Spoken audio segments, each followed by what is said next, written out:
Good morning, my friends. It's a wintry January Sunday morning here in northwest Missouri. If you look out there, you can see the snow.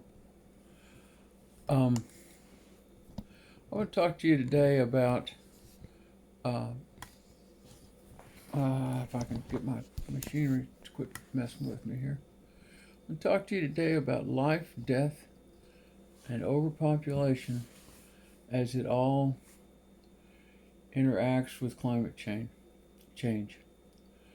There's a widespread belief that our sheer numbers, 7.5 billion of us, and still increasing, uh, alone are enough to make any attempt to solve climate change hopeless. And that our sheer numbers alone are what requires us, whether we want to or not, to drive all these species into extinction, to just generally, utterly, and completely destroy the entire global biosphere, to do this industrial farming that's so indescribably destructive. All these things are spoken to be wound up with our population. Thomas Malthus, of course, and his descendants have spoken of population and the fact that there's just too many people. And I used to agree with that. I am a childless adult on purpose because I chose to not have any children because I didn't want to contribute to the population explosion. Whether that was wise or unwise is no longer relevant because it's not a reversible decision. I'm stuck with it. Where I am. I'm 72 years old and I'm married to an old lady, and we're not going to have any children. It ain't going to happen. So I once again I hope that everyone always realizes that I'm not pointing fingers at others. We all grew up within a framework of beliefs and assumptions which essentially defined the parameters of what we could think of what thoughts we could generate, because our thinking is inherently founded in what we already know. So, pardon me. So that's where we are. There are 7.5 billion of us. The world is undergoing accelerated degradation at a rate that clearly cannot be sustained for very long. The climate is changing, but that's only just that's the tip of the iceberg. Every part of the biosphere is dying off, and it's established. What we never think of, though, when we think about our populations, is we never think about the dinosaurs. The tonnage of dinosaurs that walked on this earth was just beyond fathoming. The tonnage of dinosaurs that walked on this earth was in all likelihood exponentially greater than the tonnage of humans that are walking on this earth. And there is no dispute that they were living entirely off the products of the ecosystem, the products of the biosphere during their time. And so using that as just kind of a place to stand as we look at what we have. The destructiveness of humans, the most obvious and most highly accelerating destructiveness of humans, is not done with our bodies and our numbers. It is done with our high-speed, high-energy machines. If each one human voluntarily limited him or herself to the speeds at which we can walk, then each one of us would impact an almost undescribably smaller range of Earth. People where I live routinely drive 100 to 125 miles every morning to go to work and drive 100 to 125 miles at night to come back home. Now, their personness, their one individual count among the 7.5 billion people, is therefore distributed over the surface of 125 miles of Earth, in order that they may drive 125 miles to work. The typical number is 50 to 70. Kansas City is 50 miles away, and basically in Richmond, your job is work in a local law office, work in a local insurance company, work in the John Deere dealer, or work at Walmart. You can work at McDonald's. You can work at the Sonic. You can work at the Subway or the taco place. The chicken, Colonel's chicken. If you don't want to do that, and of course those jobs only provide for just a limited number of people. So for everybody else, it's Kansas City, and Kansas City is the near edge of Kansas City is about 45 miles from here, 42, and most of the employment is in the city proper, and that range starts at about 50 miles to 55 miles. So that's how far everybody goes to work. And the reason that they have to go so far to work is because of the scales at which we've arranged our culture. That's another topic that I'm not going to get heavily into today, but Richmond used to provide employment for everyone who lived here. And so we know that that's possible because, it was happening. I wasn't born here, but that was happening when I was born. So the fact that everybody has to go to Kansas City to work is new, and therefore it is rooted in some change we made between then and now. Of course, that primary change was the adoption of high energy, high speed farming technology that made it impossible for large numbers of people to earn a livelihood farming, and they were the customer base that drove all the other employment. So it all goes together. So there's one thing is that a good case could be made, and I'll discuss it in more detail on another day. A good case could be made that the problem's not our numbers, but that it is our speed and how widely we distribute each of those 7.5 billion people, how much Earth each of those 7.5 billion people is able to adversely impact. That's a big deal. But another thing is our fear of death and our relationship with death. When I talk about my walking pace culture that I propose to save a habitable Earth for us to continue to live on, I get a lot of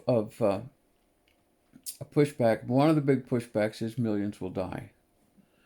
And so then I address the fact that yes, we can feed all these people better than we are now on a food production system that is more ecosystem and biosphere based, we can raise more calories per acre than we do now. Good calories, nourishing calories. So we're not going to run out of food. Millions aren't going to starve to death. The next thing is, well, yes, but look at all the people who are kept alive each day by the constant application of high energy technology. And somewhere in there, we talk of, and it's not just in conversations with me, one constantly hears and sees talk of preventing deaths. You know, such and such a policy prevents so many million deaths. That concept, the concept of preventing death, is utterly and completely false. It is utterly and completely impossible. What we do is we postpone death. Each and every person everywhere on earth must die. That's just how it works. There are people have forever sought immortality, but it's not available to us. And I, for one, hope it never is. If we attain immortality, almost the only way to get through that would be to trade off reproduction, because the world can't support all of us and our immortal offspring forever. I mean, one generation. So the concept of preventing death is a failure to think accurately. It's a failure to realistically encompass what you're looking at. I'm going to take my own life as an example here. When I was 5 years old, I sustained a small injury, which later got highly and dangerously infected. And had penicillin not been available, and penicillin had only been available for just a very short time at that time because of, antibiotics haven't been here forever. Had penicillin not been available, I would surely have died at the age of 5. I would not be sitting here talking to you. My death has not been prevented. It's been postponed so far by 67 years, but it has not been prevented. It will come. I will die. So that's one piece of it. We have found the technology to keep many people who are afflicted with some condition that's not compatible with life alive anyway. And genetic disorders that are inevitably fatal are now carried much longer. The people who carry them spend their whole life in fear. Their parents spend their whole life in fear. They always know that death is just hanging one breath away. Death is always hanging one breath away from all of us, but most of us aren't so forced to be aware of it. And for instance, every time the electricity goes out someplace, Houston in Harvey or Puerto Rico after Maria, there are tens to hundreds to thousands of immediate deaths of people whose lives were only possible by the constant addition of energy in the form of electricity some way to keep them breathing, to keep their blood from filling up with keep from uremic poisoning, something. And every time the electricity goes out, a lot of those people die. And so when I talk of a walking pace, current energy-based technology, those people probably would die unless we could figure out some other way to keep them alive. What is less often discussed is the fact that we are choosing to trade other lives for theirs. When I say, yes, they'll die, people say, see, you don't care about them. I do care about them. But we are literally killing other people to keep them alive. And so if we permit them to die to not kill other people, it's the exact same choice. It's not a different choice. It's the same choice. When I say we're killing other people to keep them alive, I mean that it is a documented fact that somewhere in the neighborhood of 35,000 Americans die every year as a direct result of the automobile transportation system. Direct result. Not second order, third order effects, which also exist, but a direct result. Crash, two cars meet one another, one car hits a post, somebody's dead. The system that maintains the lives of the people we're keeping alive is dependent on the deaths of those 35,000 people. The difference is that we don't know which 35,000 people would die. So we can't look in advance and say, see there, Molly's daughter, Jill, is going to die next week trying to drive home from the prom, in order that Sally's daughter, Anne, can be kept alive by a heart pump or a breathing machine. We don't know about Jill. We know that Anne's over there. We know that she lives in a hospital. We know that she lives in a hospital bed. We know that if the electricity goes out, she's dead. Poof. We can see Anne. We know Anne's name. We say Anne is there. Anne is a fictional person. I'm making this up. But those people exist. You know, we know who is being kept alive by high-tech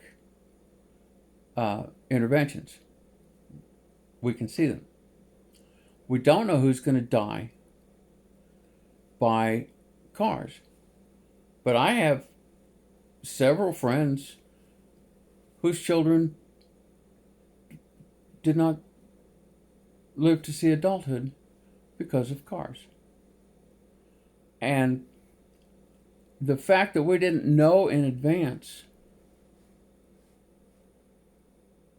who was going to die depersonalizes it, and it makes it easier to ignore, and it makes it easier to say, our system keeps Anne alive at no cost. Nobody else has to die in order that Anne can stay alive. But that's not true. Somebody else does have to die in order that Anne can stay alive. You know, the numbers of people who die from breathing coal dust in the air is unknown, but it's in the United States, it's somewhere between 10 and 100,000 people every year who die of particulates in the air. Those deaths directly resulted from the processes that postpone other deaths. Now, we didn't cause additional deaths because the ratio of deaths to births is 1-to-1. Every person who's ever born will die. The timing varies, but the ratio is fixed. But we can't say that we prevented all these deaths unless we're willing to also say we caused all these deaths. And then if society wants to have a discussion, is it worth killing these people to keep those people alive? And then add in, is it worth killing these people and all the people ever born after, who knows, year 2050, I don't know. Killing the entire global biosphere to keep these people alive. Because these are really the decisions we're making. Okay, our system is indisputably killing the world we live on. And although well-meaning people debate how to fix that, there is no honest debate as to whether or not it's the case. We know it for sure. Um, so now, what do we? Plus, to go back into this reasoning, I began at the point where every day someone tells me that our overpopulation is so vast that we can't possibly live. And someone else tells me that we can't possibly change because people will die from the change. How is it that we simultaneously fear the numbers of living people and fear a change that might take some of those lives?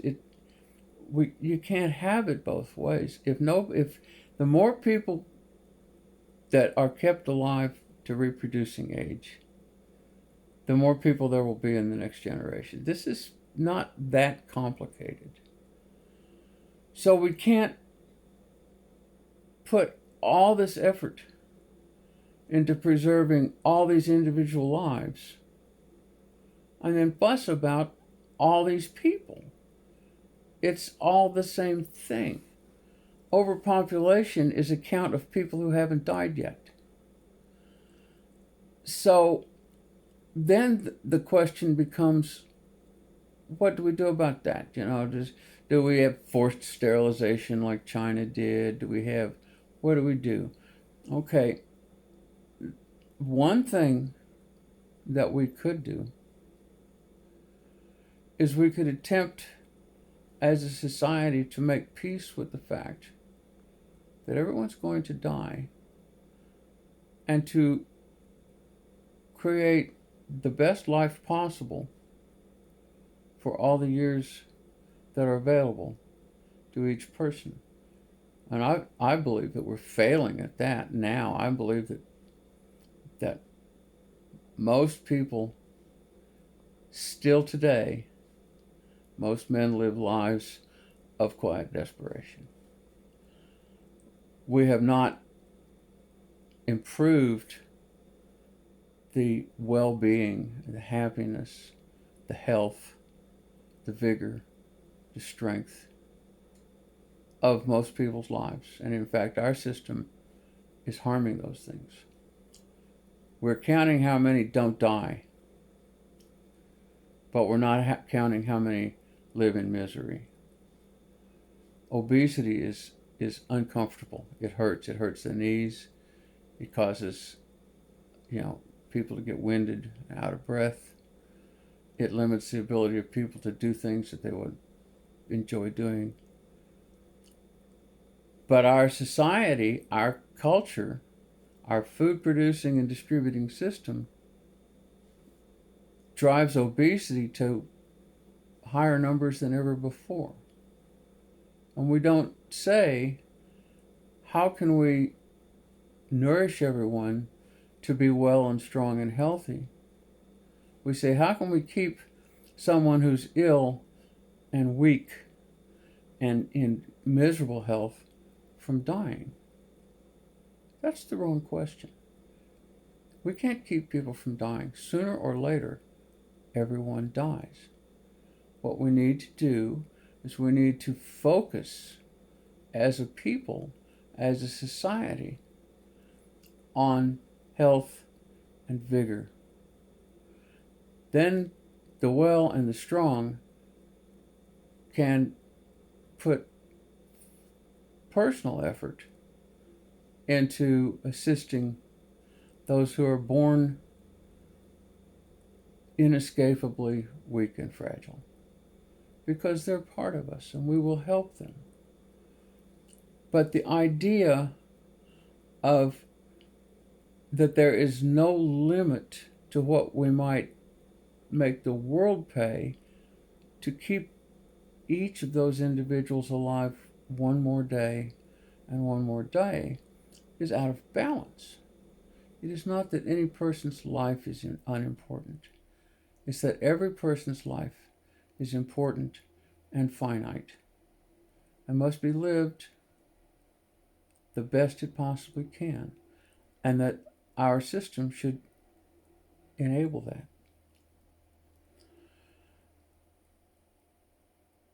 The idea, the very existence of epidemics and that level of mass death is rooted directly in uh, tillage agriculture and large scale urbanization.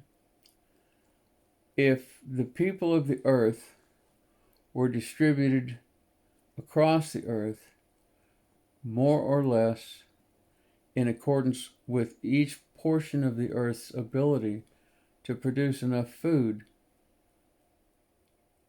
to support all of its immediate population and dependence, the vectors for epidemic would not exist. If humanity was to begin today to focus our energy and our intelligence and our cleverness on restoring a healthy global ecosystem and nurturing it in such a way as to encourage the production of food, vegetation, and animals for us, there is no way to know what the upper limit might be. If people didn't all live within range of an ambulance, and when they had a heart attack, they just had to die, that would actually be okay. I'm hoping that when I have whatever event it is, a heart attack or stroke, it's going to take my life, I'm hoping I'm out on the farm someplace so that nobody knows it to call an ambulance. And when they find me, I'm just dead. I've had an extremely good life. And I don't want to spend the end of it an invalid if I can help it. I'm not going to kill myself, but I'm not looking for somebody to ride in and heroically save me, quote, prevent my death, in other words, postpone my death to a different day. If we lived as a well-nourished, well-worked, well-walked race of species of creature within harmony with this ecosystem which evolved us, which created us, then the vast majority of us would be strong, healthy, and vigorous and would not need much medical care. And the vast majority of us would have the chance, a good chance, of dying all at once on some day when our time was up. And if we believed in either science or religion, we should be unafraid of those things. Most religions that I'm aware of posit a life after death which is happier than the life before death. So those religions cannot be used to justify destroying the biosphere in order to extend the lives of inescapably mortal humans. Science tells us that our bodies are made of the elements of the earth, most of them literally drawn from the air. It is known for sure that photosynthesizing plants do not draw their sustenance or form their bodies from the material of the solid earth, but they draw their sustenance and form their bodies from the atmosphere. It is further known that all the plants we eat are photosynthesizing plants. All the plants we eat, which make our bodies, which cause us to grow from infancy to adulthood, from born at 9 pounds and 2 ounces to dying at 200 pounds, whatever.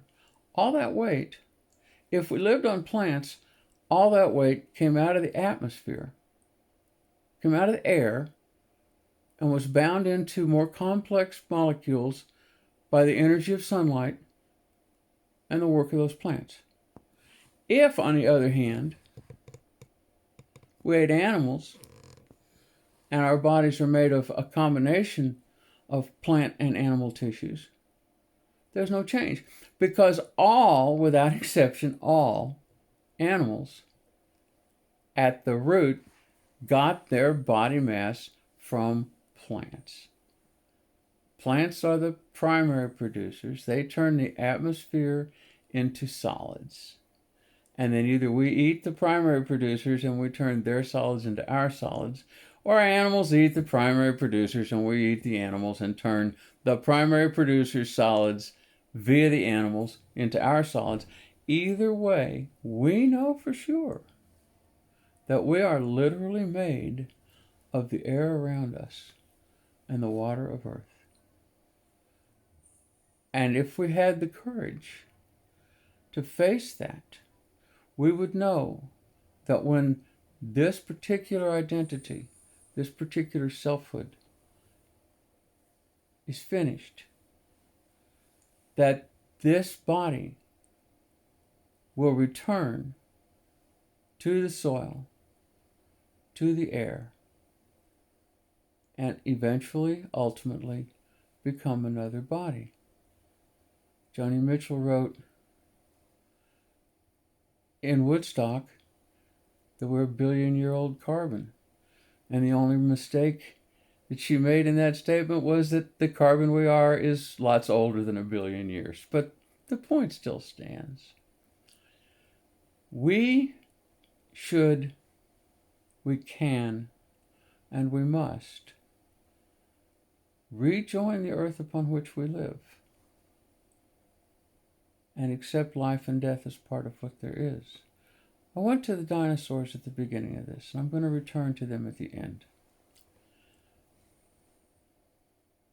Sometime, untold billions of years ago, for reasons which are not clearly understood, some creature attained a quality called life. And that creature, through its life, reproduced itself and made another creature like it.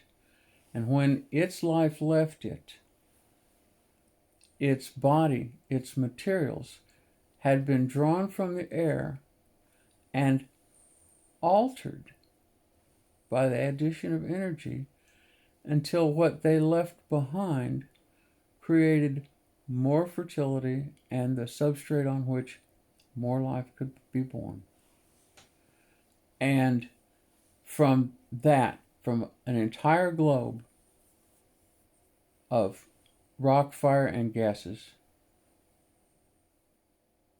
life created this world with soil, plants, and all that we know, everything we can see on the outer layer of this earth was created here by life, by living creatures. All of it, 100% of it. And with each passing day, with each passing life that is created, lived, and moves away to wherever it goes, there is more substrate, more foundation for ever more life. And that's how all those dinosaurs got here. That's how all those dinosaurs got here. The world got richer and richer and richer and richer to the point where it could support directly all that walking, flying, swimming, creeping, and crawling biomass. Untold tons of vast creatures. And all of them put together, instead of denuding and destroying their habitat, increased it and improved it and made it ever richer with their feces and their urine and their dead bodies. And it would support ever more life. It is not our numbers, it is not our humanness, which have caused the earth to be so degraded that 7.5 billion of us is an intolerable burden. It is our ways of doing things. It is our decision to get our food by stripping off the surface of the earth rather than by harvesting the living surface of the earth. That one thing. And then later, we discovered all this machinery and these high energies where we could literally burn the carbon that those dinosaurs took from the atmosphere and put it back in the atmosphere so that we could go fast and pretend that we weren't part of the world and roar across it with such great speeds that we can't see any of it out the windows, just a blur. And then we say, there's too many of us. I don't know if there is really too many of us. What there is there's too little of everyone else. And the reason that we can't have more of them is because we want to go so fast. We could vastly increase the Earth's ability to support our kind at our current numbers and even our increasing numbers by enhancing all the life forces that are available, because we know for sure those forces are the only thing that made what's keeping us alive now. We know for sure that those forces are the only thing that made what kept the dinosaurs alive. When the meteor struck and blocked out the sun, and the energy that drives the system was taken away from the system, most of the life died off because life runs on solar energy. But it came back as the dust settled and the energy returned. Life began once again to build the necessary systems to make for more, and then more, and ever more, and eventually an ape, and then a standing up ape, and then a standing up naked ape, and then us. And the numbers got bigger and bigger and bigger and bigger and bigger, and our population increased. And the earth came ever able to support more of us, using our feces and our urine and our dead bodies on which to build more life along with everybody else's. And I'm pretty sure that nobody wants to try a plan where we reduce our population by 50% on purpose. Nobody wants to go through a big epidemic. Nobody wants to start lining people up against walls and shooting them. Nobody wants to develop a final solution to cure our overpopulation. And I propose that instead of worrying about our overpopulation, we worry about the needless damage and unnecessary destruction that we do to the systems which make it possible for this earth to support our numbers. Because I believe, and I believe that scientific evidence largely concurs, that this planet can support increasing quantities of life, including Homo sapiens, at levels which have never yet been found. The limits have never been found. What we have to do, if we want there to be room for more of us, is make room for more of everyone else. And while we're at it, what we have to do is create a planet and a lifestyle and a system and ways which enhances our strength, enhances our health, enhances our vigor, and then after we have lived a good and happy life, that we lay it down, and those who left behind us weep and sing and dance and go on, because that's how it's supposed to work.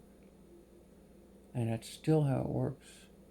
We have not ever yet prevented a death.